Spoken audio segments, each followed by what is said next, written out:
Shalom, everyone, and welcome to the Middle East and beyond. I'm Barry Stagner here in Southern California, where the weather is beautiful, but the government is not. And I'm joined here by Amir Sarfati from the Jezreel Valley. Shalom, Amir. Great to see you. Yeah, shalom, Pastor Barry. It's good to see you here. It's the government that is good, but some of the people are not. But let's not talk about it today. Well, again, we've got a busy week in the news, lots of things for us to talk about. And there were some interesting developments regarding Bibi on a couple of fronts. Your prime minister, who's traveling around the world, visited here to the States, but he also received in Hungary a rather interesting welcome from the host of the International Criminal Court, the host nation, that is.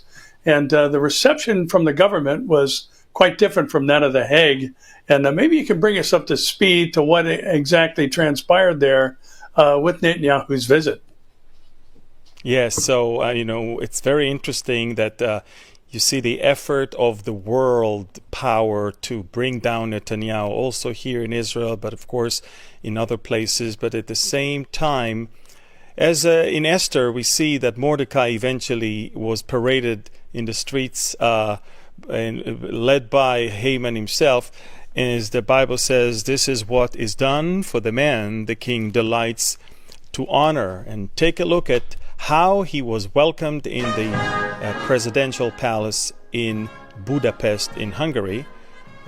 Rather a very, very significant and strategic visit right before he continued to Washington, D.C. That was quite a visit because Hungary is one of the most outspoken member of the EU against mass immigration, against Islamization of Europe, and a very good supporter and friend of Israel when it comes to its fight against terrorism. So Netanyahu very skillfully did two things by going to Hungary. First of all, he said, the ICC may want me arrested, but here I am on the soil of Europe, and I think Hungary has news for Europe or for the ICC.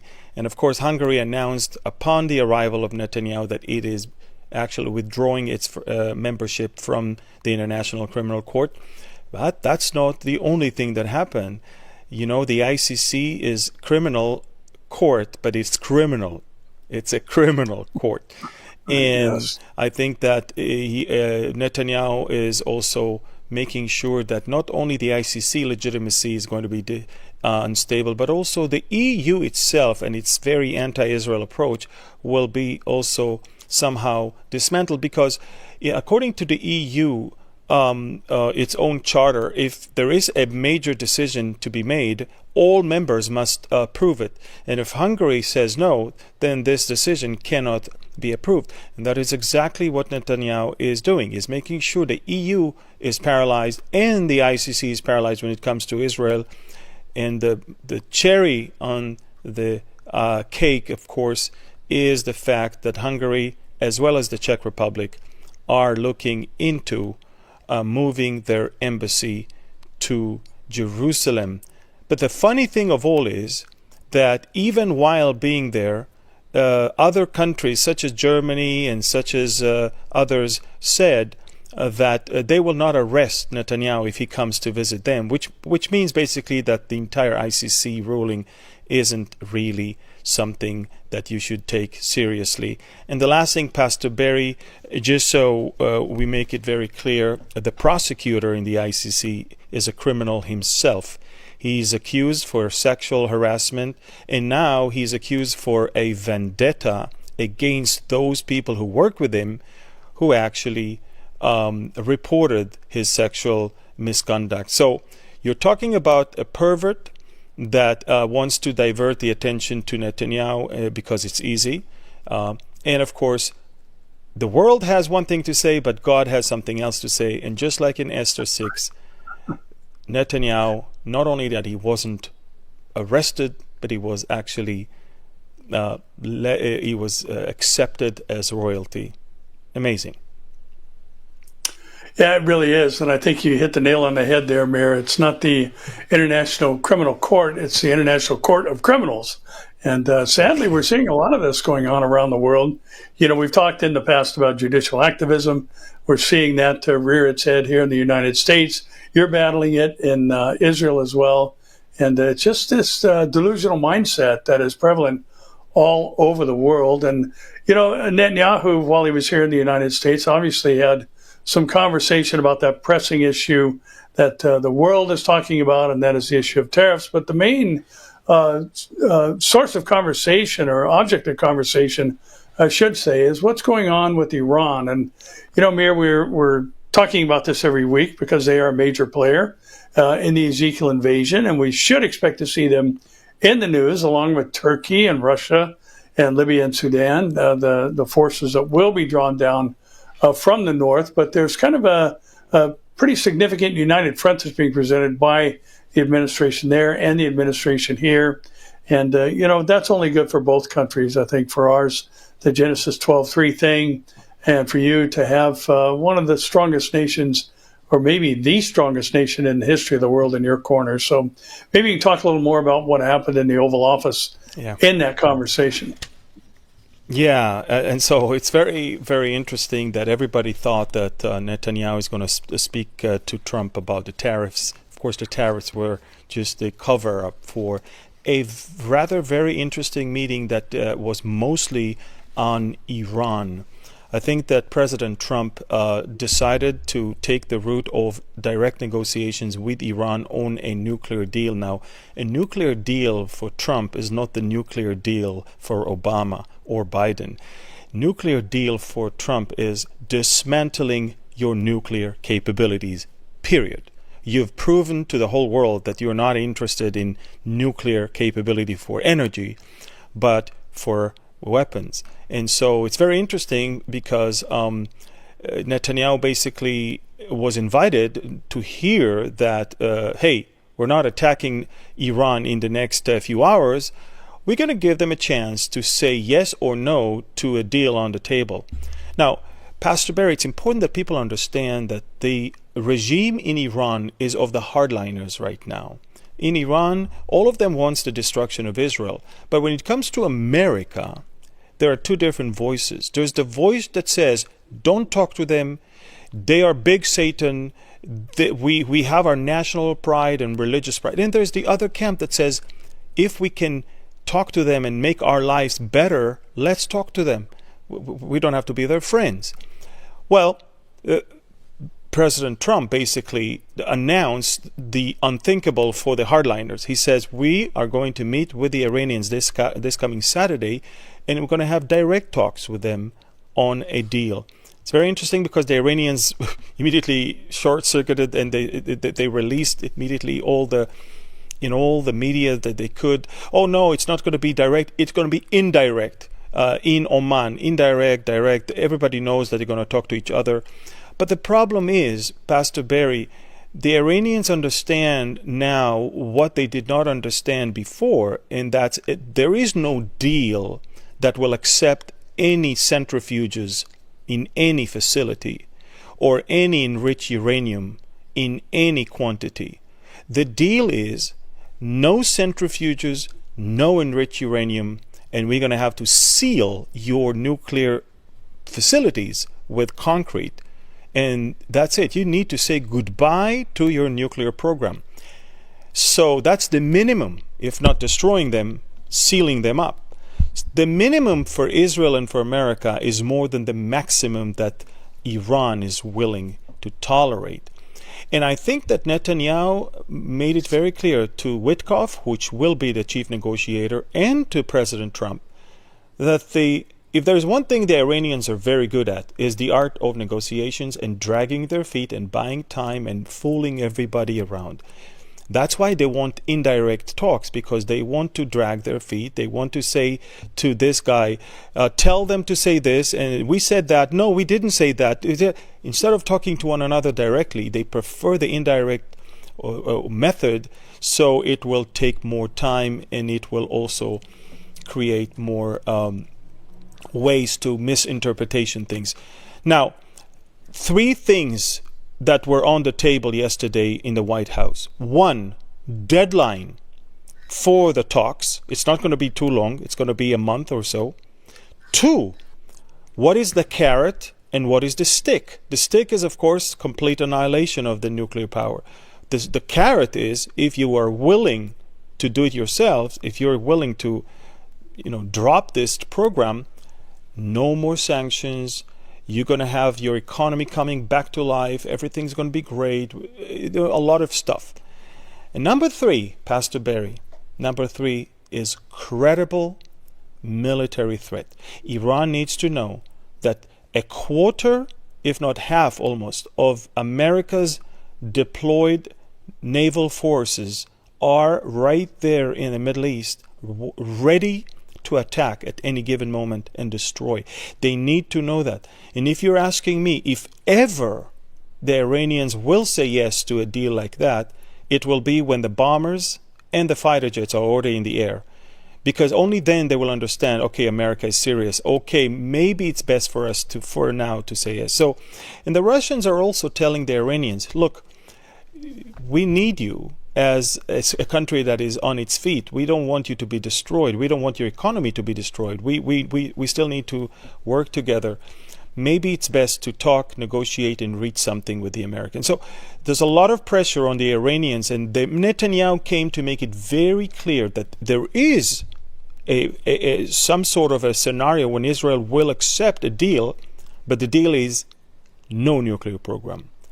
Nothing. No centrifuges, no enriched uranium, no nuclear sites. Everything has to come to an end. And that's going to be extremely interesting. The interesting thing also is that the Iranians are already decided to produce fake news.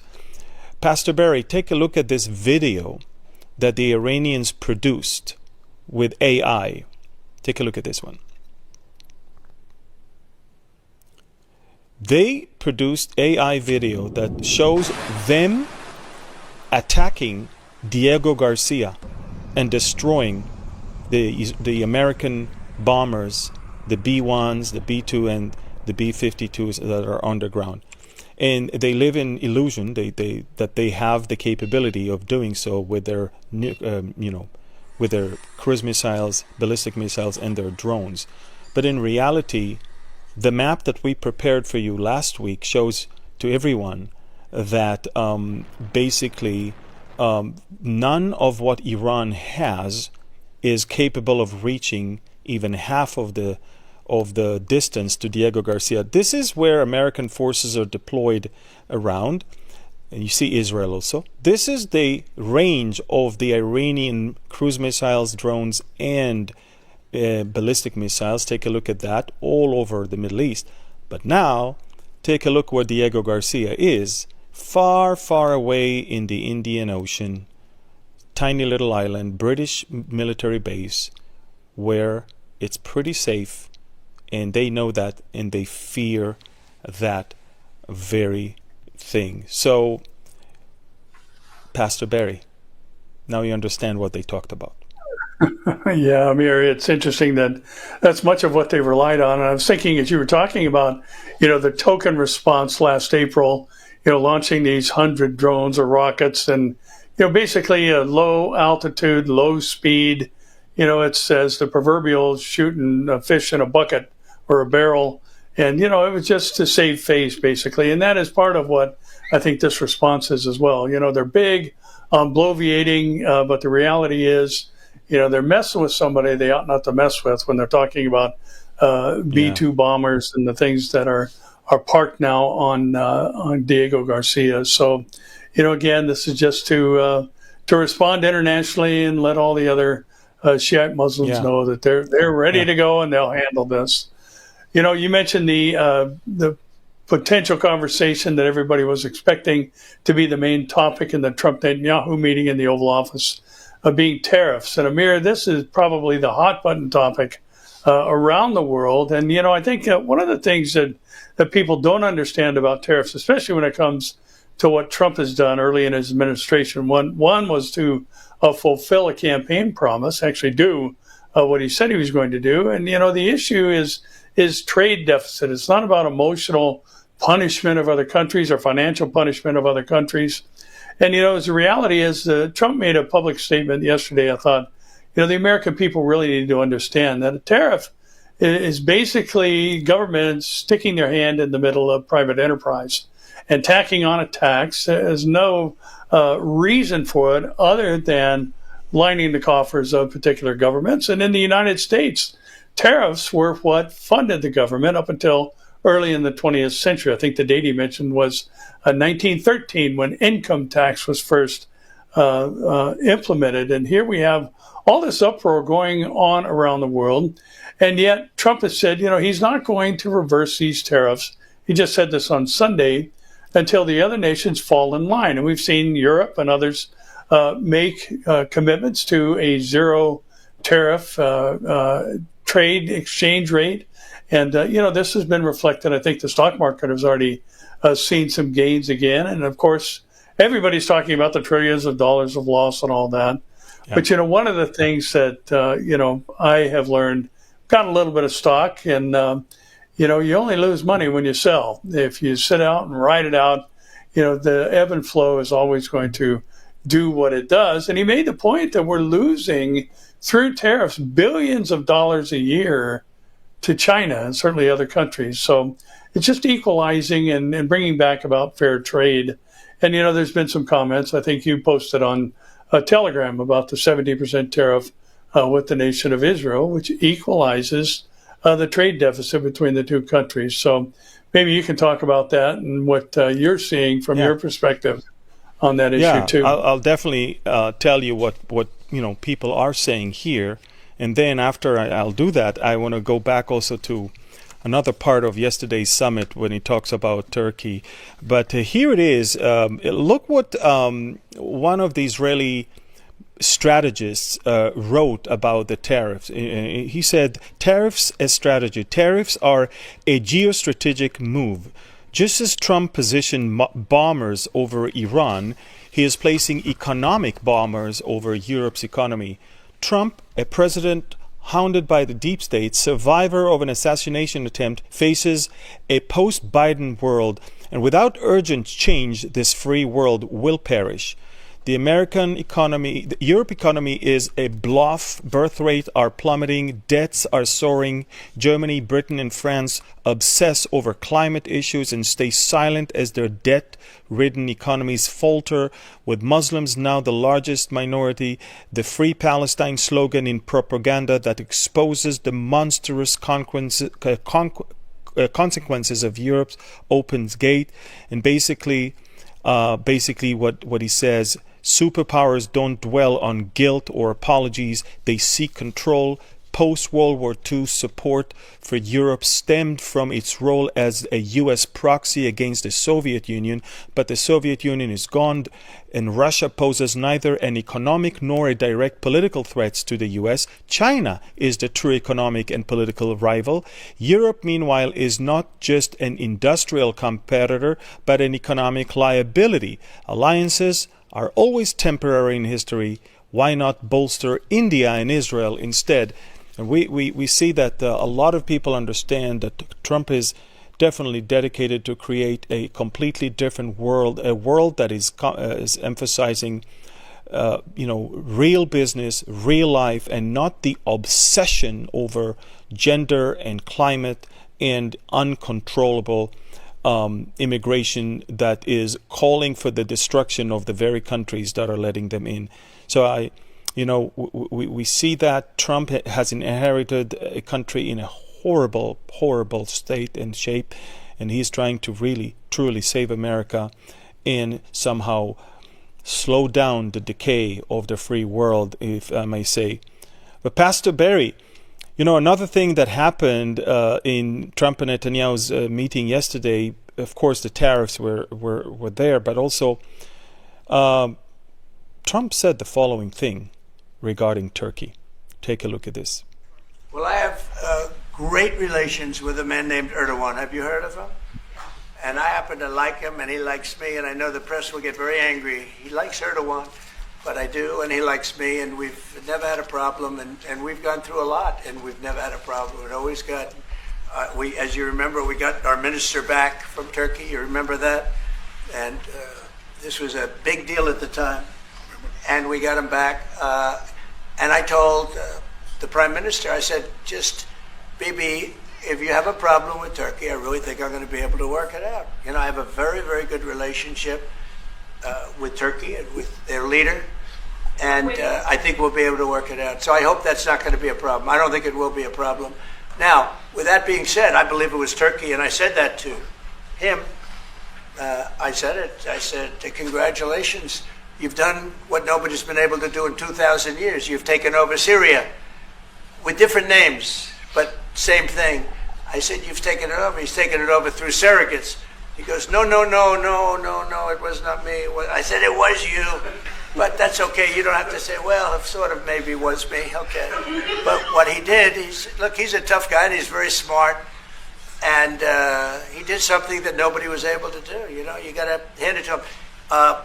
Any problem that you have with Turkey, I think I can solve. I mean, as long as you're reasonable. You have to be reasonable. We have to be reasonable. Thank you very much, everybody. I appreciate it. So, Pastor Barry, if there is one place where I disagree with Trump, and I am quite concerned about him, is the fact that he's in love with Erdogan. Erdogan is an anti-Semite that called Netanyahu Hitler and called for the destruction of Israel. He said that loud and clear from many different stages, even in the last few months. The problem is, Israel has no business fighting with Turkey, but when Turkey invades into Syria and is posing threat over Israel, that's when we have a problem. And I think that Trump basically said, hey, Israel has interest in Syria, Turkey has interest in Syria, so let's make sure you don't fight. Take a look at what really Trump envisioned for Syria.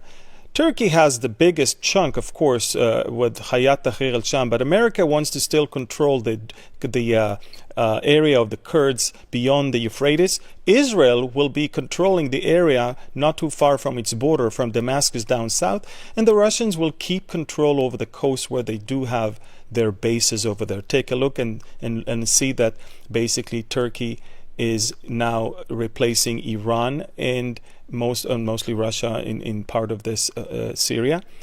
And Pastor Barry, if that's not Ezekiel 38 when it comes to a very, very soon confrontation with Syria and Russia, take a look at what Turkish channels posted today. Take a look at that one.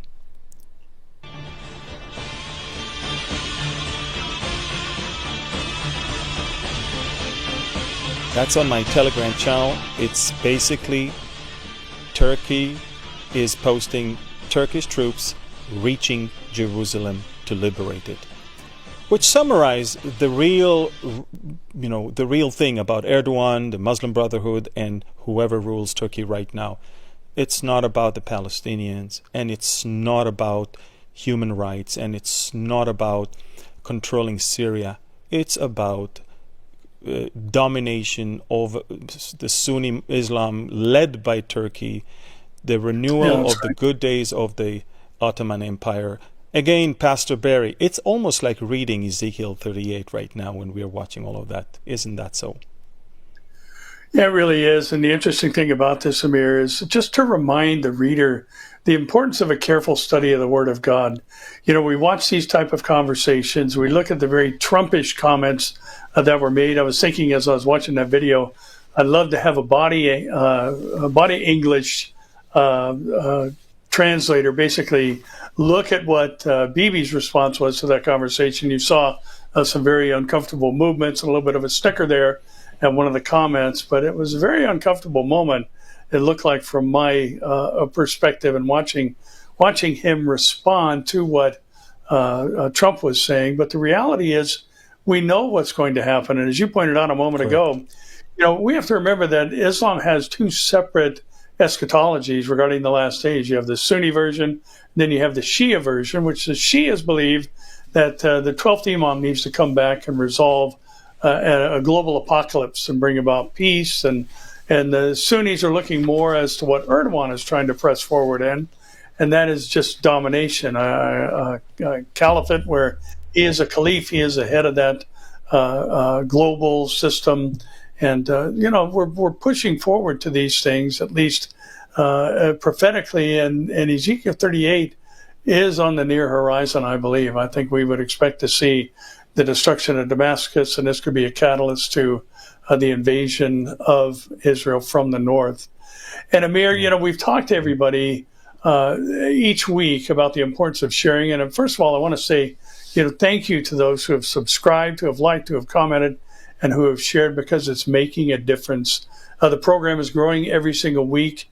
And, you're getting a perspective, I think, that people want to know and need to know, and that is what the Bible has to say about these last days as it relates to world events that we're watching in the news. So I encourage you all, if you haven't yet, make sure you subscribe to our channels. Make sure you like this presentation. Make sure that you are commenting on it. And the comments have just been massive, and thank you all for that. And also to make sure that you share this, because as we mentioned last week, when you share something, and the number of shares, likes, and comments will allow this video and others like it to be put in front of people who don't subscribe. Because if you see something, other people you associate with, it's going to pop up on their feed. So thank you for what you've done thus far. And please stay at it. And Amir, normally we start with Gaza, and it's not out of the news or off the radar, news-wise or biblically. So maybe you can bring us up to speed to what Israel is doing currently in the Gaza Strip. Yeah. Well, as you know, currently we still have 59 hostages held. Most of them are dead. About 21 or 22 are alive. And of course, Hamas is still there. And the only reason Hamas is still there, it's because they have hostages. I mean, everybody knows that. They know that. The problem, Pastor Barry, is this. And people don't understand that. Everybody says, why don't you finish with Hamas? Why don't you destroy Hamas?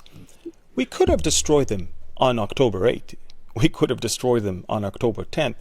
All we needed is to go and bomb Gaza and destroy everything, and they'll be gone. But when you had then 251 hostages held, and now you have 59 still left, you understand that you have, responsibility to bring them back somehow. Now, everyone knows, Pastor Barry, that Hamas will never, ever, ever release all of them. Hamas's right to even exist lies within the fact that they're holding something dear to us, and they understand that they will never be finished if they still hold someone from our own ranks. And therefore, Prime Minister Netanyahu is very tough with them about how many living hostages we can get in the next deal for another temporary ceasefire. And he also says even that ceasefire, even that return of hostages will not mean that we finished with the war. And so it's funny because Hamas originally said one, we'll give you one, Idan Alexander, one, and also 4 slain hostages. Then Israel began to attack, resumed the war, and guess what? Out of the blue, now they said, we'll free 5 hostages. Netanyahu says, no, that's not enough, because everybody knows if we only get 5, the rest of them we'll never get. So now, as of yesterday, a new deal that the Egyptians offered, and that's 8 hostages for a new truce. And as you can clearly see, Pastor Barry, the more we attack, the more pressure we put, we get them to agree to a higher number. And the number that Netanyahu says is none less than 11 living hostages and half of the dead ones. Pastor Barry, everyone knows in Israel that once we retrieve 11 alive and half of the dead ones, we will never, ever see the rest of them unless we rescue them in a military operation, because that will be the ones that Hamas will keep as an insurance policy to survive. That's it. They'll never give up on them. And so, the more we release now, the less lives will be at risk when we move on for a risky hostage rescue operation when we finish Hamas once and for all.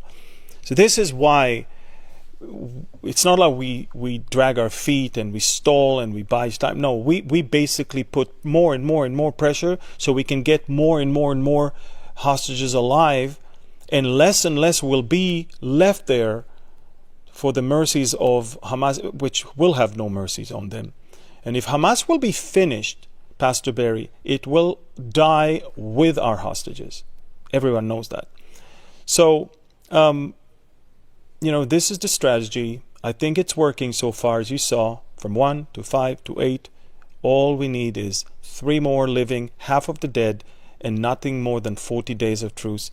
And then we'll have enough time to plan and execute the largest rescue mission and demolition of Gaza. And this is why yesterday, another thing that was in the meeting between the two leaders was that still the relocation of the Gazans is the only viable plan on the table. Everybody knows that. More and more countries offer to receive them, I guess because Trump offered them some good deals, and that's it. So I'm just saying we need to be very patient, and we need to make sure that we hold the cards close to our chest, and make sure that they will blink first, and we will get our hostages back. And by the way, what you said is so important, especially. Go ahead. I'm sorry. I just wanted to show people the map just to understand. I mean, 40% of Gaza is either called to be evacuated or is already under Israeli control. I mean, the area with the stripes is basically the area that Israel already called to evacuate. And we started moving and fighting, as you can see. And this is it. There is no way back now. We're attacking day and night everywhere, and we are calling them to evacuate. And 40% of Gaza, as of now, is under direct orders of the IDF to have no civilians in them. So, yeah, this is where it is. Yeah, Amir, I think this is something that the woke left just will never be able to wrap their head around. And what you said, I think is so important, because taking out Hamas is easy. You start at one end and you end at the other of the Gaza Strip, and you just bomb everything out of existence. But, this reminds us what you just mentioned, and the caution and the care and concern for, the civilian lives that have been lost, as well as the Israeli hostages. Taking this slow approach, trying to preserve as much life as possible, that's what Israel is all about. It's not about oppression. It's not about tyranny. It's not about any of the things that the woke left is always trying to point the finger at regarding the nation of Israel. I don't know of any nation in the history of war that has been more cautious than Israel about civilian lives. And sadly, these things are the collateral damages of any war. And it's a horrific thing to note, that in war, that there are people who are maybe not supportive of the regime at hand, who lose their lives in this. Especially, everybody's heartstrings are touched by when a child loses its life. But Israel has been so careful, as much as humanly possible, because the truth is, if they didn't care about Palestinian lives, if they didn't care about God's love for human life, you could have blown Gaza off the map and started rebuilding already, and been deep into the. And by the way, renovation. if you follow me, if you follow me on Telegram, people know that I reported how Hamas is now correcting the numbers to reflect that basically it is way more combatants and less children and women. And right. In fact, the rate between combatants and non-involved civilians is the lowest in the history of warfare. It's about 1 to 1. Normally, it's 1 to 8 in battles that are in urban places. So, yes, I have no problem when people accuse us for in genocide. It's because they have no clue what genocide is. There are more Gazans today than there were in the beginning of the war. That's not a genocide. You want to talk about a genocide? There are less Jews today than there were before the Holocaust. That's genocide, when you have less people, not when you have more people. And so That's people right. need to educate themselves not only about what genocide is all about, but also they need to not parrot the numbers of Hamas day and night and understand that it's all lie. All they know is lying. I mean, they showed a picture of a French doctor, supposedly in Gaza, where it's actually a U.S. actress in a U.S. Show on a hospital from about, 15 years ago. I mean, all they do is lying and lying and lying and lying. And the world loves it because Israel has to be the bad one. They have to be the poor ones that are being, their land is being stolen and they're being killed and all of that. Baloney. Fake nation, fake story, fake numbers. Everything about them is fake. Yeah. Amir, I was thinking this past week about what Paul was talking about to the church at Thessaloniki about a time of delusion coming. And, we do know that during the tribulation period, the world is going to be polarized like never before. And we're seeing the precursors to that. And there's a couple of stories I want to talk about that pair those things together, the polarization of the world and the delusional mind that I think is contributing to it. And, one of the states here in the U.S., the state of Idaho, has now said that there'll be firing squads for convicted pedophiles. And we've got one group who's trying to normalize this as a sexual preference, a normal sexual preference being attracted to children. And Idaho Governor Brad Little has signed into law a bill that will allow courts to impose the death penalty on individuals convicted of aggravated lewd conduct with children aged 12 years and younger. And, Amir, talk about a delusional society. Why would we have to have this type of law? Why would, at this state in time, after all the things we've seen that pedophiles do, why wouldn't this just be something that's national? And because we do have the progressive left who's trying to normalize everything. Everybody has to be okay. Everything everybody desires has to be permissible. And we're watching this happen. I think this is proverbially greasing the skids for the tribulation. And, Europe has gone in deep on a lot of these things. And Amir, there's another story, and we'll chat about this and the other in a moment. Yeah, the next one is just phenomenal. I mean, I couldn't believe when I read it. The UK Women's Pool Championship, and this is pool, the game with the table, has no woman. Both finalists, named Harriet Haynes and Lucy Smith, are biological males who identify as a woman. And one qualified as a top rank or finished 2024 as a top ranked women's player in the Ultimate Pool Pro Series and appears to be defending her title, or his title, I should say, this year. And, the story says that the winner of the event receives 1,800 pounds, about $2,320 US.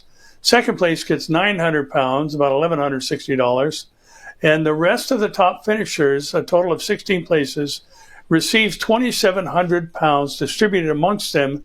And that means that Haynes and Smith will receive as much money as the 14 women they actually defeated combined. And what a tragic story coming out of the UK. And it's just, where's the women's rights groups and all that, that are so concerned that's exactly about why, my body, my choice and all that. Yeah. And that's exactly why these nations are the past, not the future. And unless they change, unless they stop this progressive madness and the uncontrollable immigration and the fact that not only and this toxic marriage between radical Islam and progressive left that is on the verge of being not just socialist but communist, and then you have all of these crazy ideas of climate and sexual redefinition, all of that. This is exactly how the free world will come to an end. And as I said, we talked about the fact that Europe and Western Europe is going to basically give birth to the Antichrist eventually. And I think that with all the tariffs war that we see, we're basically going to watch the you know, Final chapter. almost the end of Europe as we know, and it's very very interesting how we are looking at these things the way they are. And Pastor Barry, again, you said that earlier. When the West is bringing more and more jihadists into its borders, they learn how to spread their message very well. They calculate the number that they have and the algorithm of the social media, and they tell their people, we need you to be active on social media and we will beat the algorithm because we are many. That's a Muslim imam in California that basically said that. And so I want to encourage everyone to be soldiers in our digital war. And again, as Pastor Barry said, this is a war, and you've got a great platform, a great weapon, social media. You've got the ammunition, which is what we give you, the knowledge, the data, the information. All you need to do is lock, load, and fire, which means you need to subscribe, comment, like, and share. It takes 40 seconds, but it makes all the difference in the world. So thank you for considering doing that.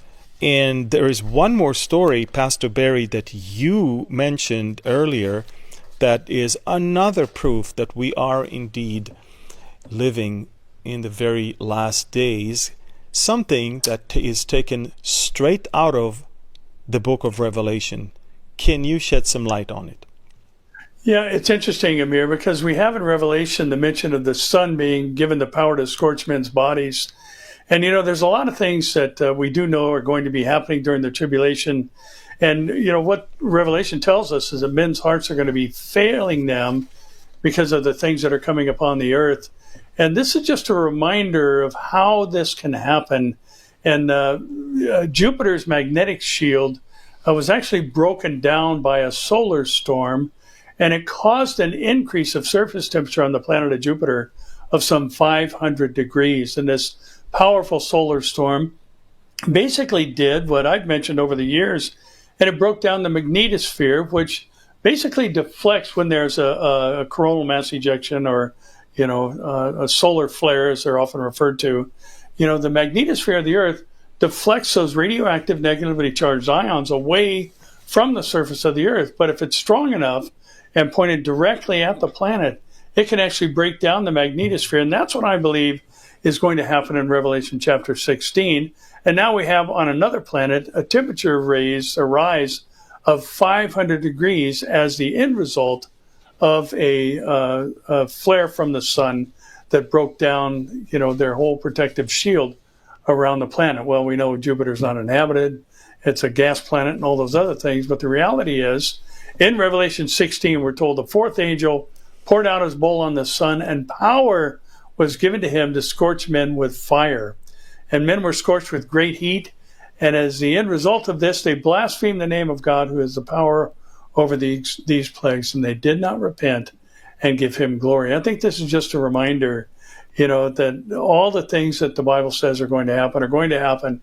And we have now better understanding than ever before of the potential way they're going to be brought about. And Amir, we're a little bit over the time, and so why don't we segue into Q&A, and we'll answer some questions today.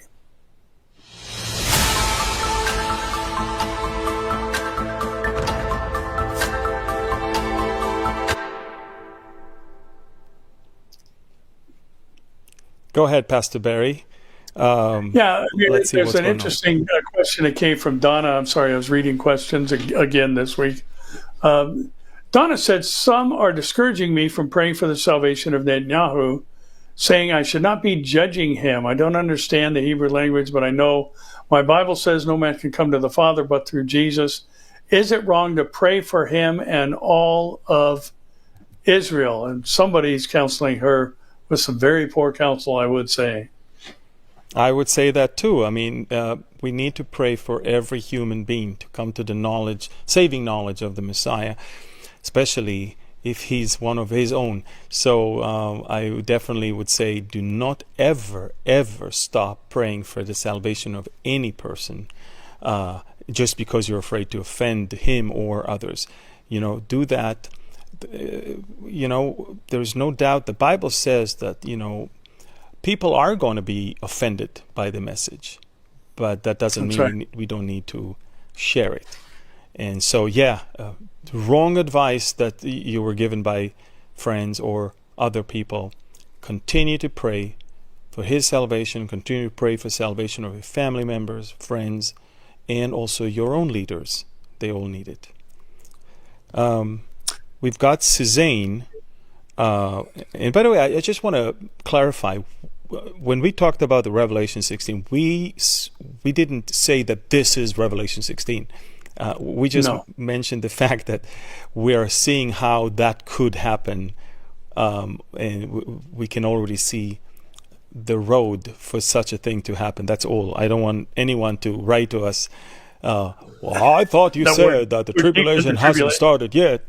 Yeah. So no, we do not suggest that we are already in there. Suzanne said, Sunni and Shia, who are they, and in what areas of the Middle East do they live? In the end, will they join together against Israel? Sunni and Shia, shortly after Muhammad died, they already split. The followers of Muhammad, who thought that the most qualified men should rule, Abu Bakr, and those who believe that it should be Ali, the nephew of Muhammad, who is from the bloodline of Muhammad. And so the Shia are the party who believed Ali is the right successor, and the Sunnah are those who believe that it should be the one who is the most qualified, Abu Bakr. They split shortly after Islam was even born, and they've been fighting ever since, like for over 1400 years now, and they will never ever collaborate because they look at each other with such disdain and anger, and there's so much blood in the history between the two factions. Now, I will say, though, that when Ezekiel war will come to pass, and Iran, the mother of Shia Islam, and Turkey, who wants to lead Sunni Islam, when they will be severely judged by God on the mountains of Israel, then I think all Muslims, whether Shia or Sunnis, by the way, Sunnis are 85%, Shiites are about 15%, but no matter what, all of them will look for some other version of a new world religion, and they are not going to buy into this anymore. So eventually, the only way they will collaborate is they will abandon Islam all in all and follow something more desirable after the destruction and the defeat of radical Islam. And the leading countries with population of Shiites are Iran and Iraq. There are Shiite in other Muslim countries, but are very small minorities. There are in Lebanon, there are in Syria, but all in all, the big countries where there is a Shia majority over Sunnis, if I'm not mistaken, is Iran and Iraq of today, and this is where we see all of that coming from. Yeah, Amir, Janice is wanting to know, and I'm very thankful for this question about providing some insight into Sharia law. Do you think this could be an arm of persecution during the tribulation? And, I think one of the things we need to recognize that many nations around the world don't seem to be able to wrap their head around, and that is that Islam is not simply a religious ideology, it's a governmental system as well. As a matter of fact, the Sunnah and the Hadith, which are the words and the sayings of Islam, are the source, or Muhammad rather, are the source for Sharia law. And Sharia law is the most restrictive form of government in the whole of the world, because it does not, just like most governments, moderate public behavior. It also moderates private behavior. It moderates private belief. And there are many, many tenets of Islam that I think people will be shocked to know. The fact that a man is allowed to beat his wife, where in Islam, under Sharia law, homosexuality is forbidden. Or marry a 9-year-old. Sorry? Or marry a 9-year-old girl. Or marry a 9-year-old girl. This is permissive as well. And again, Amir, as we talked about a moment ago, I don't know where the women's groups are that are kind of accepting of this, and instead of standing up against it, to where if a woman is raped in Sharia law, the only way that the rapist can be put on trial is by the testimony of 4 men. And if there is no accusatory panel, so to speak, she is convicted of adultery, which is punishable by death. And, all of these things, I think, have just flown over the minds of many of those who have opened up their border. And now many of these countries are paying the consequences for this as a Sharia law is being implemented. And the truth of the matter is, the Quran does say, take not for your friends or neighbors, Jews or Christians, for Allah does not guide an unjust people. They are told to terrorize non-believers, give them one opportunity to come to faith in Allah, or else they can be persecuted and even tormented to death. So, again, Sharia law is not just, another form of government. It is an oppressive, basically, exaltation of the teachings of Muhammad to destroy everybody who won't accept him. Yeah.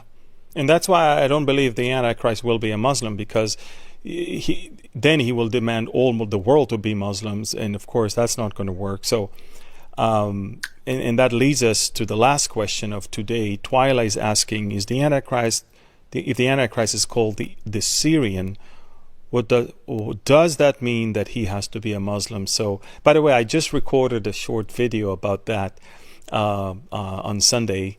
Maybe we should hold off with this answer and show it to people later on. And I think, look, Pastor Barry, we talked enough today. It was a very loaded medicine beyond.